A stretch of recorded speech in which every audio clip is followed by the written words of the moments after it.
Bismillahirrahmanirrahim. Assalamualaikum warahmatullahi wabarakatuh. Hamdan wa syukran lillah, la haula wala quwata illa billah. Sahabat sejati yang Allah muliakan, semoga pagi ini dalam keadaan sehat walafiat, dalam keadaan iman dan Islam. Amin amin ya rabbal alamin. Pagi ini saya ingin berbagi sedikit pengalaman terkait dengan rasa syukur.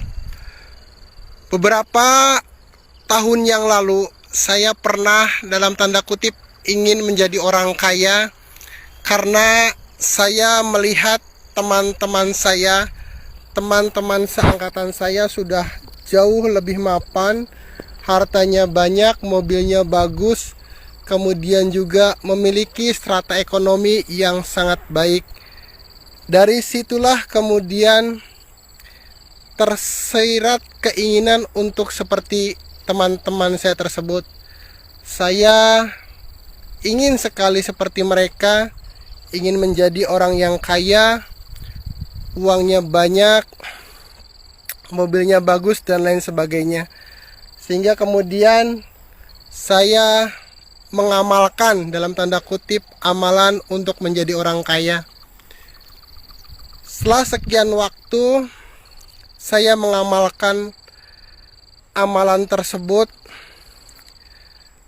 Allah memberikan jawaban atas keinginan saya untuk menjadi orang kaya. Dan jawabannya jauh dari apa yang saya perkirakan, jauh dari apa yang saya duga sebelumnya.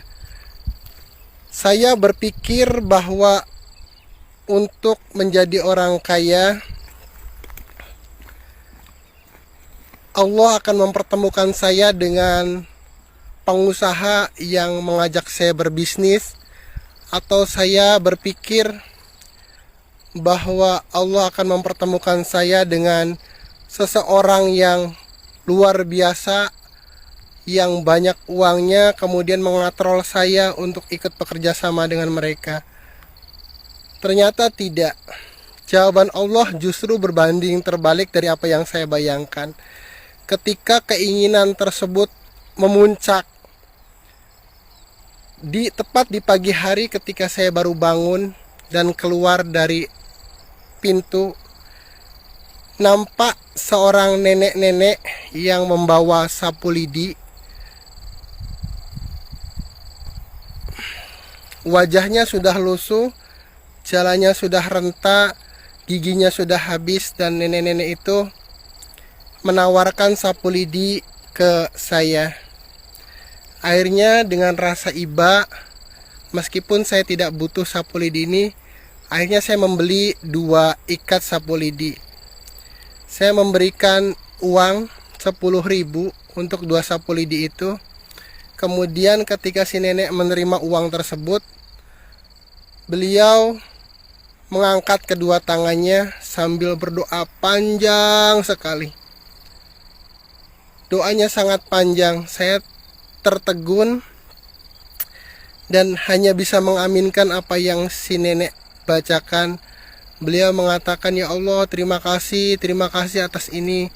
Akhirnya setelah si nenek itu berdoa selesai, saya bertanya, "Nek, ini sapu siapa? Apa nenek bikin sendiri?" "Tidak, Nak, ini sapu saya ambil dari orang lain." Jadi beliau mengambil sapu lidi itu dari tetangganya untuk kemudian dijajakan berkeliling.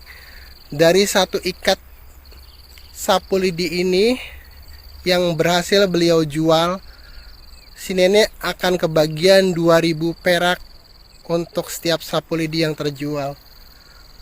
Saya tersadar bahwa dengan membeli 2 sapu lidi itu, artinya si nenek hanya mendapatkan untung itu 4.000.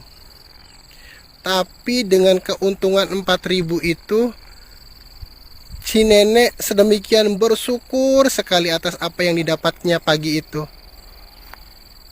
Si nenek bilang, "Jang, Nak, terima kasih, uang ini mudah-mudahan jadi berkah bagi nenek untuk makan nenek. Ini rezeki yang luar biasa. Nenek bisa mendapatkan uang, bisa laku sapunya di pagi ini." Kemudian si nenek berlalu, Tapi pikiran saya tidak pernah lepas dari si nenek itu. Saya selalu terngiang dengan ucapan si nenek tadi, bahwa uang yang 4.000 itu beliau bisa syukuri sedemikian rupa. Beliau sedemikian berterima kasih atas apa yang didapatnya hari ini. Kemudian saya disadarkan oleh Allah untuk melihat ke dalam, untuk menengok apa yang sudah saya dapat, apa yang sudah saya miliki. Kemudian saya seperti dihentakkan oleh kesadaran saya bahwa saya sudah bekerja, posisi saya relatif enak, gaji saya relatif besar, motor saya ada, mobil ada, rumah ada. Sementara saya masih berkeinginan untuk lebih dari itu. Sementara nenek itu dengan 4.000 sudah sedemikian bersyukur. Jadi dengan nenek itulah kemudian Allah menjawab bahwa untuk menjadi kaya tidak berarti harus mobilnya berjejer menutupi jalan tetangga. Untuk menjadi kaya kemudian tidak harus depositonya di berbagai bank. Untuk menjadi kaya tidak harus kemudian rumahnya satu RT kebeli semua. Untuk menjadi kaya ternyata cukup untuk bersyukur. Nenek itu mengajari saya untuk bersyukur, karena dengan syukur itulah sejatinya kita menjadi kaya.